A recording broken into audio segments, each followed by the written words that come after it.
Welcome to the Vegan Transformation. I'm your host, Angela Crawford. I'm a psychologist, transformational coach, and vegan educator. And I'm passionate about sharing the power of a plant-powered vegan lifestyle for transforming our lives in mind, body, and spirit, and for creating a kinder, healthier, and more compassionate world. And I hope that the content will inspire and empower you wherever you are on your veg or vegan journey. So you'll have tools to thrive emotionally and feel your best while moving toward or living a vegan lifestyle. And today I'm really excited to introduce you to our guest, Nivi Jaswal. She's the founder of the Virsa Foundation, and she's also the head of the JIVINITI Research Program. And you'll get to learn more about her and her work in our interview. So I'd love to just get started. So welcome, Nivi. Glad you're here. Thank you so much, Angela. I'm glad to be here too. Awesome. Well, we love to hear your vegan story. So if you don't mind telling a little bit about how you became plant-based or vegan as a start, and so we can just kind of hear that foundation of what got you here. Sure. So I identified as a whole food plant-based eater before I started identifying myself as a vegan. And so the journey really started in 2015 when I was diagnosed with, various types of chronic illnesses. I had severe insulin resistance, and that we know is at the root of so many other dysfunctions and disorders, especially cardiometabolic disorders. And I was doing keto at that point in time. So I was like a keto aficionado, followed the science of it, and really believed in it. And I realized from 2015 to 2018 is when I finally sort of cut the keto part out and started exploring and experimenting with a whole food plant-based oil-free approach. Started following a very strict protocol prescribed by Dr. Esselstyn Jr. And it was that in and of itself was quite a journey, because I had to unlearn all the science. And because I wasn't only just following keto, I was also advocating for it, because I really believed in it. And I believed that it would keep a lot of the genetic afflictions that, I believed were genetic, like diabetes and so on, at bay. And I'd seen how my family members had suffered from it. So I didn't, want others to have to go through it. But once I went whole food plant-based within 6 months, I had a clean shift from the doctors. They did imaging and other diagnostics and HbA1c and the regular blood work and lipid profile and so on, and everything was super normal. It was and I was delighted and amazed that once I reconsidered my approach to very fundamentally my approach to nutrition, that a lot of what I thought was genetic and a given and science-based was actually not. And what led you to take that step, given you were so strong, into your keto approach? How did you make that shift to whole food plant-based? What was the awakening? It was really the diagnoses, and when I had those diagnoses, I wasn't prepared to identify myself as a patient. Yes. But then how did you learn about whole food plant-based as being an approach? Yes, sometimes you have to kind of like walk away from certain bubbles that you exist in to understand how tough they really are. And for me, that bubble was the corporate world of the consumer packaged goods industry. And not to say that it's toxic for everyone, but how I experienced it nutritionally and emotionally was it just spelled toxicity for me as a person. I was stressed out. I wasn't sleeping well. I was really caught in the rat race of the next position, the next promotion, and so on. And so when I received these diagnoses, it was like a pin dropped for me that I really need to dial down the stress in my life. So I took a sabbatical for about 6 months.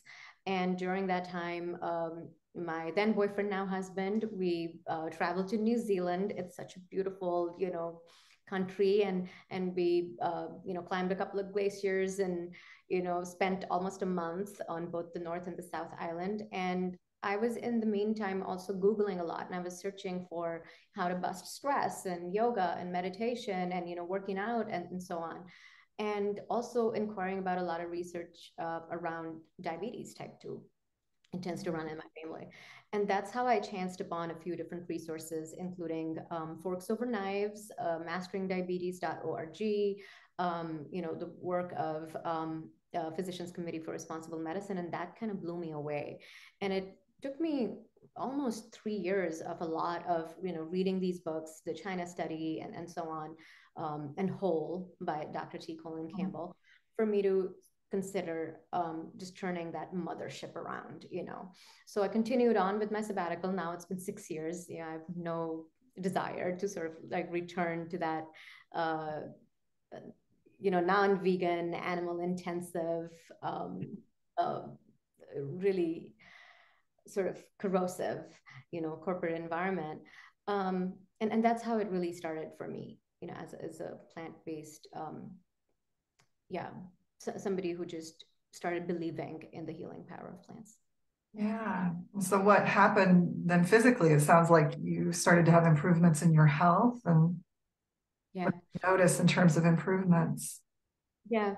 So obviously the cardiovascular markers were normal, but a bunch of other benefits ensued.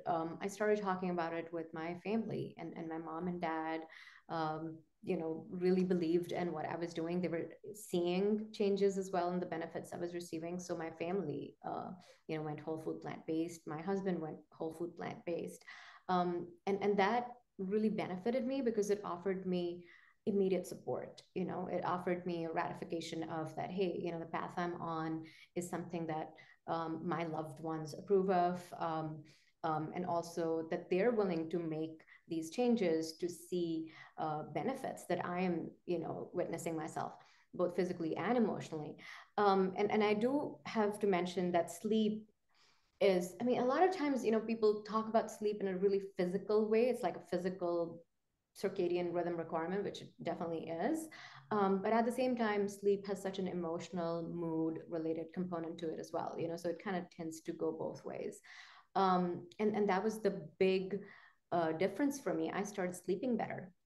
Wow. Yeah. So before, while I was on keto, I would barely get 3 to 3.5 hours of sleep. I chalked it up to, working in a multi-time zone sort of a role, where if Japan was sleeping, Turkey was waking up. So I had to look at my inbox and I had to ensure I was keeping up with all the emails and so on. But it really wasn't that. It was the other way around. I wasn't able to sleep, which is why I was on the phone and the laptop so much. But once I brought back complex carbohydrates in my nutrition, into my nutrition, because I was carb shunning with keto. I was weighing like on a jeweler's scale almost, or on a truffle scale. And I brought those carbs back, and I was able to really get my 8 hours of sleep, and that just had an improvement all over. My skin got better, my hair got better. My PMS sort of evened out, like there wasn't all of the upheaval that was going on with hormones. And it literally changed my personality. So all these physical changes, the diagnoses you had improved, you could feel changes in your body. You reversed a lot of these conditions that had made you so concerned to begin with. And on top of it, you were sleeping better. So it sounds like then you were just saying that even affected you emotionally or in terms of your personality. Do you want to say more about what happened there? Yeah. I was, I wasn't like the most compassionate person. I wasn't, before I embraced my carnism, even identified that there was such a thing as carnism. Do you want to say a little bit what carnism is in case anybody watching doesn't know? Sure. So carnism is, a terminology or a word that was coined by Dr. Melanie Joy. I believe she's a Harvard social psychologist. And what she talks about is, our relationship with animals. And carnism really encompasses our relationship with animals that may have like an exploitative side to it, and the otherness that we treat them with. And once we realize that we are treating them as others and certain categories of them, we treat wildlife different from companion animals, different from farmed animals, and that really these are man-made or human-made boundaries and definitions, and that they really, the world of nature and the realm of nature and Mother Earth doesn't necessarily operate within those silos. So identifying that and bringing down those walls and considering the sentience of these other non-human beings is really what carnism as a concept revolves around. Yeah. Well, thanks And for explaining that. And so as you awoke to that within yourself, realizing you had treated some animals differently than others, as most of us, or if not all of us, are conditioned to do, how did that then impact you? yeah, well, it was a very rocky journey, this transition from whole food plant-based to veganism, Mm, because I was pretty comfortable sitting on the fence and kind of distancing myself from the V word, yes. because it has, a lot of loaded perception. I wasn't ready yet to, call myself that, lest a lot of my former coworkers and people who I hung out with who were not necessarily vegan, they started I didn't want them to start thinking that oh, Nivi's lost the plot, which did subsequently happen, by the way. So until I found myself in the Main Street Vegan Academy program that Victoria Moran runs, and this was during the pandemic, so it was the first ever Zoom program that she was running, and Jasmine Singer was presenting, and she did what was such an amazing, empathetic, really insightful session that revolved around storytelling. And she asked us all to close our eyes and think about our encounters with animals and come up with those stories and really talk about them, whether they're negative or positive. And I had this immediate flashback, and I was taken back to Jakarta, Indonesia. I was being driven to the office of my then employer. I was visiting, it was a business trip. And it was, it was during the time of the festival Eid, and there's a lot of animal slaughter, specifically cow slaughter, that happens, in the streets and the bylanes of, a lot of countries, that follow a certain, persuasion. And basically, I witnessed it. I saw it. I felt, wow, this is like super yucky. The cow, and it was kind of thrashing about, and the throat was slit. It was pretty gory. And but then I was being driven, and the driver just kept driving. I reached office, and that very same night, when people wanted to break their fast, we all went as a team to a steakhouse, and I had beef. you know Mm, so that specific episode came back to me during that session and sort of knocked me on my head almost, because in that very moment I was able to see, oh my goodness, that's how deep my carnism ran. And I had tears in my eyes. I was really moved, and from then on I just knew, I was vegan. It wasn't sufficient for me to just be selfish and to say I'm plant-based, because it was just for my health. I couldn't ignore what had arisen within me during that session. And so I went vegan. And that then literally, Angela, and I think we've both read about these fMRI studies, which talk about, vegans, their fMRIs, that imaging, different parts of their brain light up when they're exposed to images or videos of violence, especially violence upon animals, and versus those who continue to eat meat and dairy.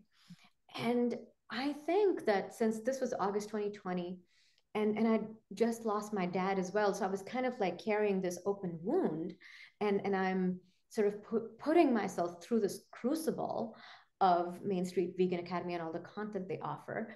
And I think the timing was just so ripe for me to not only embrace my carnism, but also just you know, to just maybe just alter my brain chemistry, if you like, you know. And I found myself as someone who almost immediately kind of lost that capacity for indignance or anger that I would feel before. Um, and it was a very new pair of shoes for me to walk in, because I all of a sudden didn't, while I identified with the need for compassion and carnism and all of that, and I understood, but those, you know, those shoes of veganism felt really new for me to be walking in, you know. And I had to break them in, you know, and breaking them in involved just listening to my heart and being and just kind of accepting who I was becoming. And from a really angry person, I was becoming this really loving, compassionate, peaceful, contented sort of a human being. And you know, when you have a lot of drama in your life with like, hey, I'm this arrogant person, I'm going to hire you, I'm going to fire you, you know, that kind of thing. And it comes with a lot of those egotistical bells and whistles that the corporate world kind of, you know, lets you play with until you start identifying way too much with them. um, I was doing this new dance, and I can tell you this now, that if I was feeling odd, and that I have been since it hasn't been too long. This happened August 2020, and now we're in 2023. So the past 2 3 years, I've just been on a yet another curve. You know, it's like an S curve, and yet another journey of discovery, emotionally, spiritually, and also navigating social interpersonal relationships. You know, where people knew me a certain way and now they know me differently, and it's it's interesting to see how some of them react and respond to it. Yeah. Well, you've just said a lot. And so just kind of holding all of that, first, I remember from a previous conversation we had, you sharing that, you almost, as you first embraced the whole food plant-based and had your health improve and probably getting all those nutrients helped you in other ways, mental health perhaps too, and then waking up to sort of the vegan piece of it, of, wow, the way I've, treated certain animals as less worthy of my concern. And so all of these shifts inside of you. And you mentioned, feeling almost like a new person as you made those changes, because, you had worked in such a competitive industry before and kind of had that competitive personality to go with it. And now there's this change in you. And so it sounds like it was, like, in many ways positive, but it also was a lot to adjust to too, as you were releasing an old identity, and people around you people from that corporate world that you had been in, also trying to adjust to this new Nivi. And what has it been like for you? Oh What's yeah. good and what's been challenging, and how are you? Yeah, well, thank you so much for asking me that question. I come up with crazy visual analogies. I'm going to just throw out there. It felt like I'm this snake who is molting, you know, and so I'm like casting off that old skin, and then the other people, animals and reptiles of all different shapes and sizes that I used to hang out with in my previous life, they used to think of me as a different kind of snake or a different type of animal or reptile, whatever, what have you. And now I think there's this period of adjustment, where you would dance and step in a certain way in a certain culture, professionally and personally, and now that dance is different. Mm-hmm. And that has been challenging, and I believe if it's challenging for me, it's challenging for them too, and we'll see, how that shakes out over a period of time. But I think that when the dance stops, if one person stops dancing, you know and starts kind of like observing as to what is this new dynamic that I seem to have created with people who I was perfectly okay with and in harmony with before. And I think that that harmony stemmed from the harmony of value system. And since my Mm. value system is different, so like they're still doing the tango, I've moved on to the cha-cha-cha, right? So that's not going to work because, you know, the music is different and my steps are different. The way I move my body is different. Um, and and I'm coming to this really painful but necessary realization that sometimes you just have to let people go, you know, no matter how long they've been around in your life. Because if you know, it's like you stopped at a train station, you have to change trains, and if they're not on the same journey and their destination is different, or they want to stay where they are and it's that, you know, they're not going to embark on it with you, then the most compassionate thing for them and for me would be to just let it all go. And I was reading the other day the difference between compassion and attachment. You know, as vegans, as vegan activists, sometimes we get really attached to the idea of, I have to, like, I've woken up, this is a new day, I'm going to go ahead and convert a minimum of 3 people today. Maybe this is just me, maybe, you know, other vegans don't do that, but I'm very target oriented, you know, like what's the sales target for today, you know, what's the marketing target. So and I was kind of trying to bring that old template into this new way of being, and it just doesn't work that way, you know, because then when you push people, they do feel pushed, and some of them push back and some of them pull away. And you know, everyone does have a right to their own you know, response. um, yeah, you know, and so what I'm thinking about is the difference between compassion and attachment. And I guess so commitment and attachment, I'm sorry. And sometimes commitment to a friendship lies in letting it go, because staying attached to certain relationships or to certain dynamics means that you end up hurting yourself and you end up hurting the other person as well. And sometimes silence, solitude, space is much needed. You know, you've I would like to believe that with some of these people, I have planted the seeds of, you know, their need to evaluate how they're eating, how they're being, um, and and maybe that's enough. You know, I just need to believe that that's enough. And even if I never speak to them again, that 5 years, 6 years, 10 years from now, they will remember, and maybe that seed will germinate and sprout and blossom into a flower that will give them, accrue them the same benefits that I had the opportunity to. Yeah. I mean, that's a lot to, you know, to deal with, that, you know, sort of the people that were part of your life before you became plant-based and vegan. Some of them have very different values, not only in terms of what they eat, but in terms of just their whole mindset. It sounds like, you know, values you once shared, in terms of competition and success and at all, you know, at any cost. And, you know, and now you've embraced a different way of being, you know, that it's beyond what you eat, although what you eat is a big part of it, but also it's beyond that in terms of just the way you are in the world and what you value, what you purchase, what you step away from.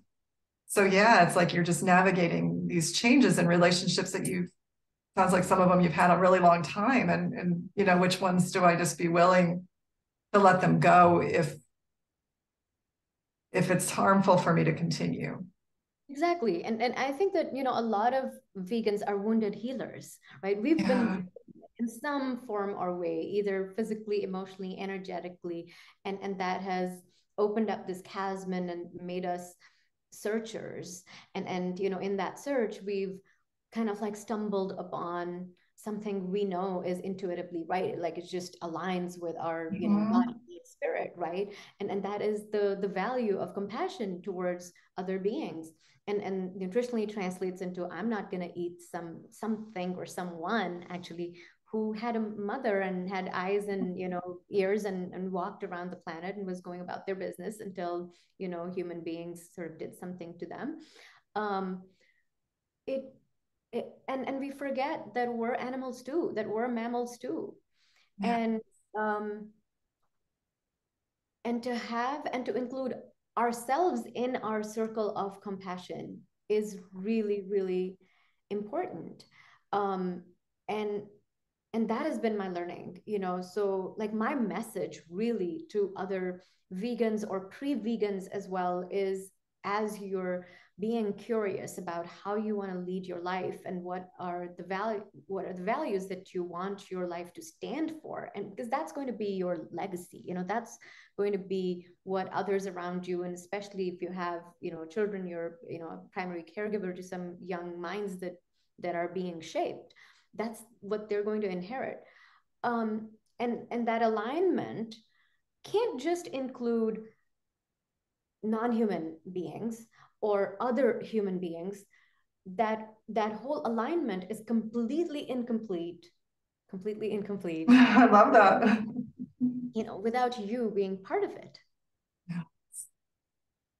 I love that you're saying that, Nivi. This is something that I've come to believe strongly, and being part of a lot of different vegan groups and in vegan communities. What I found is sometimes we do neglect ourselves in our own self-care in this passion for helping other sentient beings, especially, and and other humans, to the degree that we want to help humans be healthier in the planet, all of that. But sometimes we really leave our own self-care, our own limits, our own needs out of the equation, and realizing, that we are indeed limited. We need each other. I often think of us all, working together as cells in a larger body. And, I can only do what my one cell is capable of doing. I need the whole, I need to care for that cell, and I need to be connected to something larger. I don't have it in me to stop all the oppression and injustice in the world. So it's these reminders that we have our limits and that we need each other, and we need to care for ourselves in that equation. And I love that you named that. It sounds like that's something you're really starting to come to for your own self. Yeah. I mean, for me, it sounds like changes come every 2 years, and like I have like Thor's hammer kind of like drop on every 2 years. So in 2018, it was whole food plant-based. In 2021 was the whole veganism bit. And in the journey during 2022 and 2023 sounds like is going to be more about self-compassion and reclaiming my power. So I'm not operating from open gaping wounds and then kind of like wounding myself and wounding other people and, sabotaging relationships by just very simplistically trying to fix other people, and make them wrong in the process. Yes. And I kind of hear in what you're saying that, not only is it necessary to include yourself, but ultimately you're hoping it's an actually more impactful and effective way of being, if you include your self-care and how you go about your activism or your work. Yeah, and another piece I kind of hear in what you're saying is you're not leaving any part of this behind. Like, I'm imagining you're still mostly whole food plant-based in how you eat, that you're nourishing your body with lots of whole, healthy plant foods from the plant kingdom. And now you also have broadened that to include your vegan values, that you choose not to purchase things that have animal origins or cause harm to a sentient being. And now it's like, okay, I can hold all that and include myself now in how I live this life. Is that sort of what you're saying? Yeah, absolutely. It's not just what I'm putting inside, my body in terms of food and beverage, or what I cover my body with in terms of clothing. It's also the internal conversation, how I talk to myself. Am I continuing to feel guilty, about my past career choices, which did involve, animal agriculture, in the supply chain of what I did and so on. And continuing to hold on to that remorse, and then sort of having it contaminate the purity of my intention. Wow. That is something that, I'm working very hard to let go. Yeah. I really hear in that, including like self-forgiveness, self-compassion, trying to make right what you can make right, and then letting yourself move forward from there. Yes, and I'm really leaning on to the Serenity Prayer, from Mm. AA, the 12 steps. It's how does it go? I don't know if I can get it Yeah, I right. always, when I want to say it out loud, grant me the serenity to accept the things I cannot change, the courage to change the things I can, and the wisdom to know the difference, something like that. Absolutely, you said it brilliantly. I posted about it the other day, and it just means so many things for me. It has in it the continuing grief that I have around losing my father, and I lost him to COVID-19, Mm. and so there was a lot of there continues to be a lot of emotion around, well, if people didn't consume animals and we didn't have this major zoonotic pandemic outbreak, my dad might still be here. So there's that component to it. Then there's this feverish kind of need that comes from that wound and some others to go ahead and like fix people and tell them what to do, right? So that prayer is just so beautiful that it's currently helping me in boundary setting. It really is a beautiful prayer that helps you set boundaries, right? And wisdom to know the difference is literally knowing where you can change certain things and where you can't. That is boundary setting. Yes, yes. And this has come up in other conversations I've had with other vegans recently, this realization that, we need to recognize healthy boundaries, in terms of what we allow ourselves to be exposed to, how we allow ourselves to be treated, choices we make, all of that. It's it's a discovery process for each of us. And sometimes we have to say something isn't okay. And, I choose not to be exposed to this, whatever it is, whether it's watching too many videos of animals suffering and we get to a point where we're, traumatized and can't function, or whether Yes. we have someone else treats us, Yeah. Yeah. realizing you don't need to tolerate that kind of behavior. Right. Wonderful, you're naming that. Yeah, and a couple of things. I just have so many thoughts on this, Angela, and I want to be cognizant of time as well. But I want to say a couple of things. One is vegans, because we're a social minority, um, we're not represented accurately in research, especially around mental health research, right? So we have so much information just anecdotally, and Yes. I'm a big fan of the book project that you're working on. I can't wait to read it because it's going to be really an authoritative account of all of the different nuances and what it means to be vegan physically and emotionally and energetically, spiritually, etc. It's going to hold all of that wisdom and connect those dots. Since we're not represented accurately in a lot of research, specifically maybe mental health research, um, there are just so many nuances to vegan mental health that therefore go unacknowledged.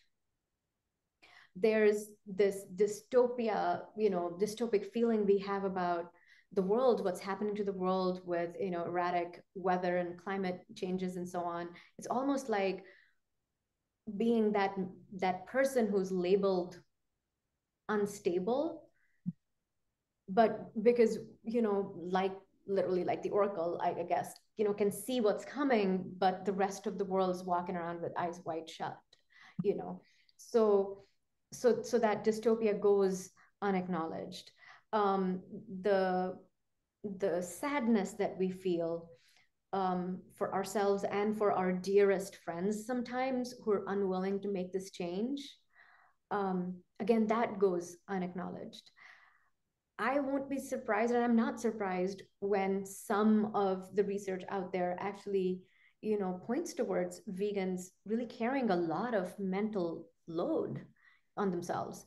What I wish is that these pieces of research were more nuanced so that, it helped, so that it can help vegans in identifying how they're compromising their own mental health to the Yeah. extent it's possible for them to address it.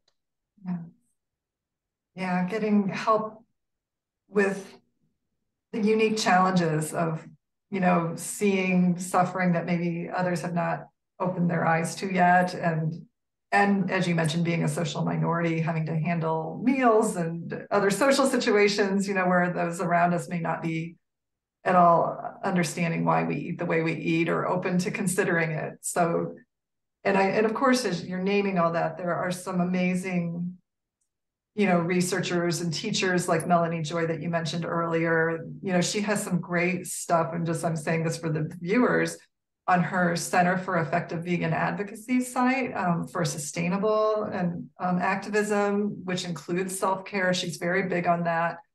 And also Claire Mann, the vegan psychologist of Australia, who has written work on what she calls vistopia, which is when we witness, the suffering of animals and realize like, wow, my whole life I've sort of kind of been lied to and not realize the extent of the suffering that goes on in animal agriculture. So naming that there are resources. And so for those of us who are vegan or moving towards vegan and experiencing some of what Nivi is referring to, like definitely get support, and I'd love, to allow a little time, I don't know if there's anything you want to add to that. And then I'd like to allow a little time to talk about your work and have you share what, because you've also found a kind of a new purpose through all of this, that you're expressing your gifts. So I don't know if there's anything more you want to say about what we're saying now, and then to share a little bit about your work.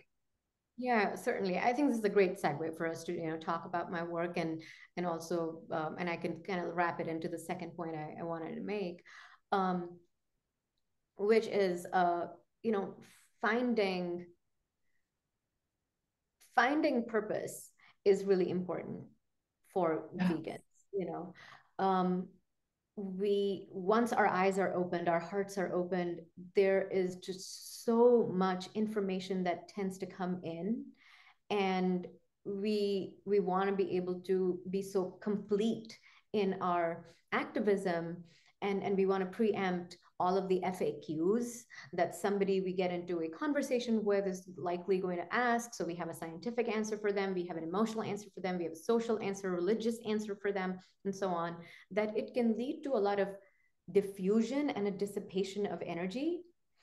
But when we start to include ourselves in that circle of compassion, we can find a way to find our niche and express our specific gift, in a really focused manner. And when you achieve that alignment and focus, you're able to be a bit more effective, and for people with certain questions, you can become that go-to person that, hey, if it's to do with research, for instance, of a certain type, then maybe the Virsa Foundation or the Divinity Research, Program could be one of the avenues that people could find resourceful. So that's what we're trying to do at the nonprofit. It's a 501c3 nonprofit based in the greater Boston area where I'm based. And we basically have three pillars. We want to do a lot of consumer advocacy. I'm a consumer marketeer, by training and by profession. And I feel that there is, in the consumer packaged goods industry, specifically in the processed food and beverage industry, processed animal ag industry, it's a well-oiled sector. They do everything by a certain book, and which is why they're able to create such effective advocacy for their own products, which continue to make people sick, and are making the planet sick. So it's really important for us, and especially those of us who've kind of like defected from that specific world, to bring our gifts and to bring our corporate insider knowledge in creating consumer advocacy programs that are really able to stand up to that, resource and might of that industry. One way to do that is to do industry independent, honest, and authentic research. So at my nonprofit, we've actually started, and we're actually, in the middle of wrapping those projects up. There's a qualitative research program, there's a quantitative research program. The findings are about to be released. Also, my specific, emphasis is around academic institutions. I've spoken at the Plant Futures Symposium at Berkeley Haas, and a lot of student community, students are exactly the generation that we need to be, giving information to about these things, helping them find their own purpose. I think that that's something that has become that niche where there's an angle of consumer advocacy, there's research, which is industry independent, and at the same time, an academic, educational sort of a leg to it.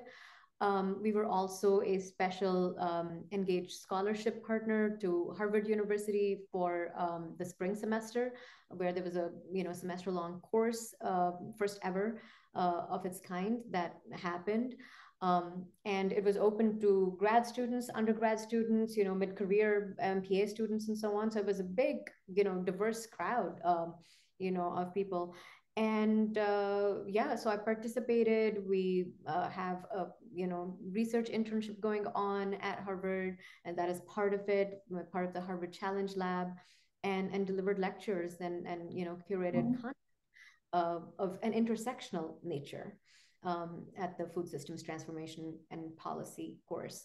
So that's the direction in which my work is evolving, at this point. I'm very excited that the quantitative research is done now, and we're, writing up. And can you say a little bit about, you don't need to say anything, I know the results aren't out yet, but what were you looking at in that study? Can you say a little bit about what the study was about or the research was looking at? Sure. So the project that I'm alluding to is Project Gaia. A lot of your audience, especially the vegans, might be aware of it.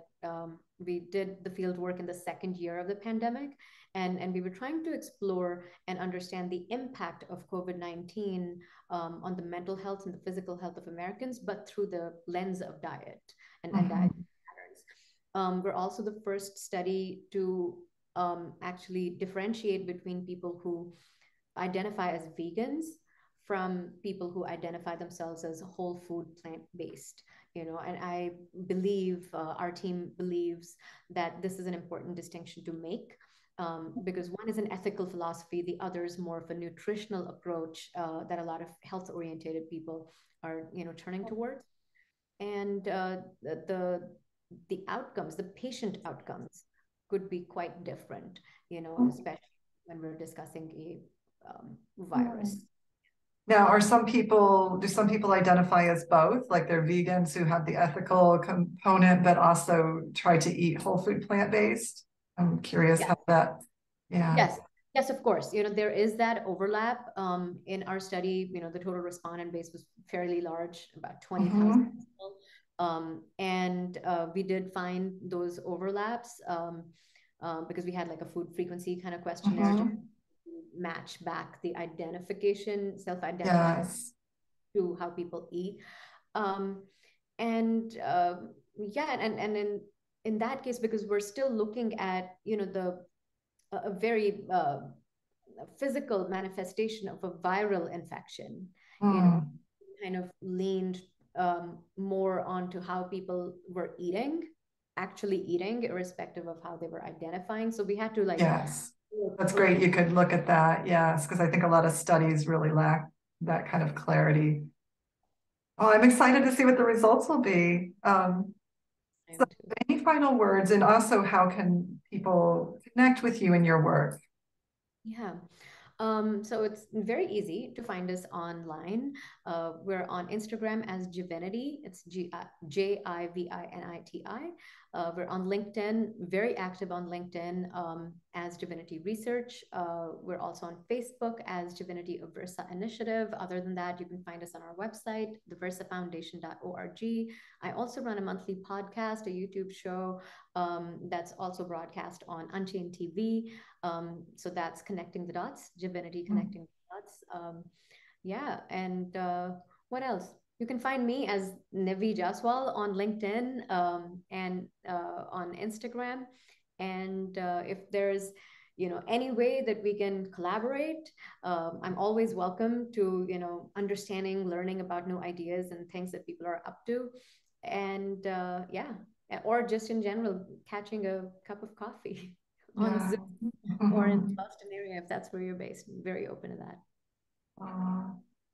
Well, anything else you want to add about that we didn't touch on before we wrap up today?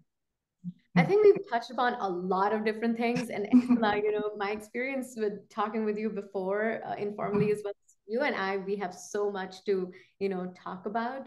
So we can go Yes. on. Well, the only thing that I would say is that, in this short human lifetime of ours, we are all, whether we recognize it or not, but we are all summoned to be true to our story. And so we owe it to ourselves to never think that, oh, now I'm plant-based and, it's done. I'm done. I'm a vegan. Now I'm perfect. So it's done. This is like the zenith of what I could have achieved. It's super important to continue to have that student mindset, and to keep reevaluating and toying with, what are the values that I stand for?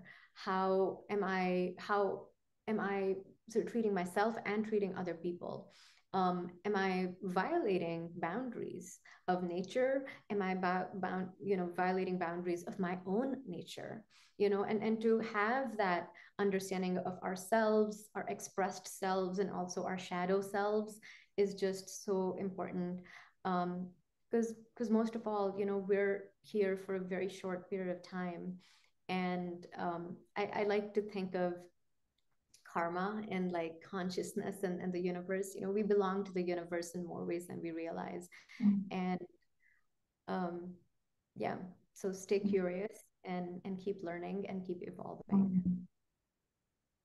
Wow. Well, thank you, Nivi. You brought so much wisdom and for, insight for us to all reflect on. So I really appreciate you sharing and you being present here and for what you do. I'm so, so grateful, what you bring. So yeah. Very grateful. So thank you everyone for listening to the Vegan Transformation and this interview today. And we hope that if this is helpful to you, that you'll share it with others and come back again for future interviews. Thanks, everyone. Have a great day.